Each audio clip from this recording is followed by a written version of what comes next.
Señor esté con vosotros. Y con tu espíritu. Lectura del Santo Evangelio según San Lucas. Gloria a ti, Señor. En aquel tiempo se acercaron a Jesús unos saduceos que niegan la resurrección y le preguntaron: Maestro, Moisés nos dejó escrito: si a uno se le muere su hermano dejando mujer pero sin hijos, cásese con la viuda y dé descendencia a su hermano. Pues bien, había 7 hermanos. El primero se casó y murió sin hijos. El segundo y el tercero se casaron con ella y así los 7 murieron sin dejar hijos. Por último murió la mujer. Cuando llegue la resurrección, ¿de cuál de ellos será la mujer? Porque los 7 han estado casados con ella.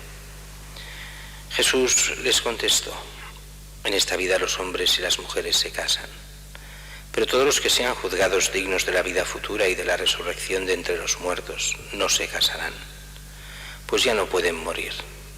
Son como ángeles, son hijos de Dios porque participan en la resurrección. Y que resucitan los muertos, el mismo Moisés lo indica en el episodio de la zarza, cuando llama al Señor Dios de Abraham, Dios de Isaac, Dios de Jacob. No es Dios de muertos, sino de vivos. Para él todos están vivos. Intervinieron unos letrados diciendo: bien dicho, maestro, y no se atrevían a hacerle más preguntas. Palabra del Señor. Gloria a ti, Señor Jesús.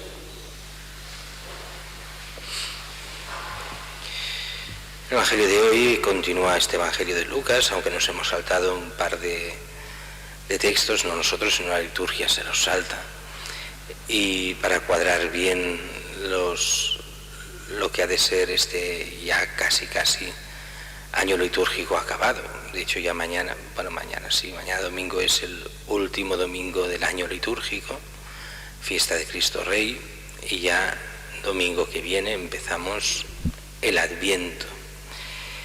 Y si en los textos anteriores Jesús había ido contra los fariseos, hoy son unos saduceos que quieren preguntar a Jesús y lo hacen un poco a torno de burla sobre los fariseos, a los cuales a Jesús ha dejado mal. La idea es clara. ¿Quiénes son los saduceos? Pues son como una secta dentro de los judíos, que solo creían en los 5 primeros libros de la Biblia, en el Pentateuco, no creían en la tradición, ni creían en la resurrección de los muertos. A nivel religioso eran muy liberales, incluso a nivel político eran muy pactistas, pero bueno, el caso es que quieren poner en ridículo a los fariseos y todo esto de la resurrección, porque los fariseos sí creían en la resurrección de los muertos. Y entonces se acogen a una ley antiquísima que está en el Deuteronomio. Es la famosa ley del levirato. En un tiempo en que morían muchos maridos y habían más mujeres que hombres, sobre todo por la guerra, pues se hizo una ley muy extraña para hoy, donde, sabiendo que lo más importante en aquella época eran los hijos, pues que si una moría sin hijos se casaba con el hermano del esposo, y así los hijos que tuviese serían considerados no de él sino del esposo anterior. Un poco, una mentalidad muy extraña, pero donde primaba eso, la descendencia, primaba la familia en el sentido de que lo más importante que había eran los hijos.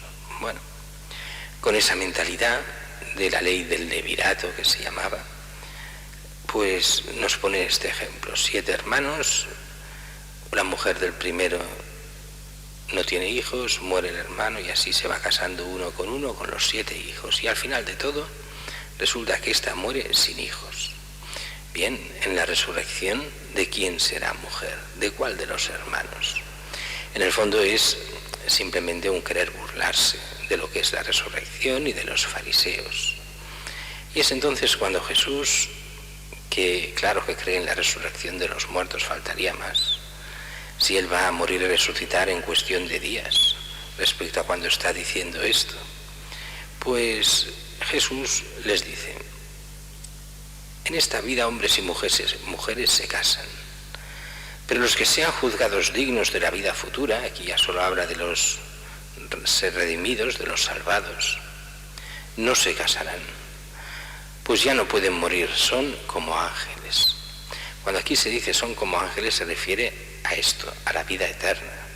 No se refiere que los redimidos sean ángeles. Aquí muchos lo interpretan mal y entonces se inventan todas estas tonterías protestantes en las cuales salen que cuando uno se muere, pues si se va al cielo, pues se transforma en un ángel y entonces ha de tener las alas y esas tonterías que no tienen nada que ver realmente con el Evangelio. Pues ya no pueden morir, son como ángeles, o sea, inmortales. El que esté salvado en el cielo es inmortal como los ángeles.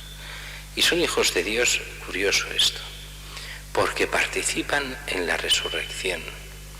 Claro, en sentido estricto, cuando Jesús nos dice esto, uno es hijo de Dios por la gracia. Esto se decía siempre desde niños, en la catequesis. Y es cierto, es la gracia que da la vida eterna la que nos hace hijos de Dios. Porque si ya estamos en gracia y vivimos para la vida eterna, entonces somos realmente hijos de Dios. Si no nos salvamos, no somos hijos de Dios. Y que resucitan los muertos, el mismo Moisés lo indica en el episodio de la zarza. Estamos hablando ya del libro del Éxodo, cuando hay Moisés que se encuentra con la zarza ardiente y tiene curiosidad y va a ver qué es aquello. Y el mismo Dios él llama, le dice, ¿quién eres? Soy el Dios de Abraham, de Isaac, de Jacob. Si es en presente el Dios de Isaac, y además el mismo Yahvé, el nombre es el que es, yo soy, pues yo soy y ¿qué eres? El Dios de estos. Y cuando dice de estos, entonces está hablando en presente. Ahora yo soy el Dios de ellos. Quiere decir que están vivos. Es una mentalidad, una forma muy oriental de explicar las cosas. A nosotros a veces nos cuesta entenderlas así. Pero como diciendo, ves, la Escritura ya te está diciendo que estos están vivos. Y en aquel momento ya hacía años que no estaban, hacía siglos que no estaban. Prácticamente 400 años o entre 4 y 500 años que todos estos ya habían muerto. Pues yo soy su Dios, como diciendo, están vivos ante mí. Y ahí se entiende también aquella en la transfiguración, como Moisés y Elías se aparecen a Jesús, o a los apóstoles con Jesús. Y eso nos hace entender esta vida más allá de la muerte, pero que acaba en resurrección. Es verdad que Cristo es el primero a resucitar, en sentido propio, y al final de los tiempos todos nosotros. Y es curioso que Jesús ponga esto en la zarza, porque hay muchos más textos en el Antiguo Testamento sobre la resurrección, mucho más claros. El libro de los Macabeos habla clarísimamente y muchísimos otros. Pero Jesús escoge especialmente el Éxodo, porque es del Pentateuco, de los libros en los que creían los saduceos. Así que lo hace con sus mismos argumentos. Para nosotros está claro lo que nos viene a decir el Evangelio. Hemos de ser hijos de Dios, vivir como tales, y heredaremos entonces la vida eterna y al final de los tiempos la resurrección de los muertos, con la plenitud que Dios quiere para cada uno de nosotros.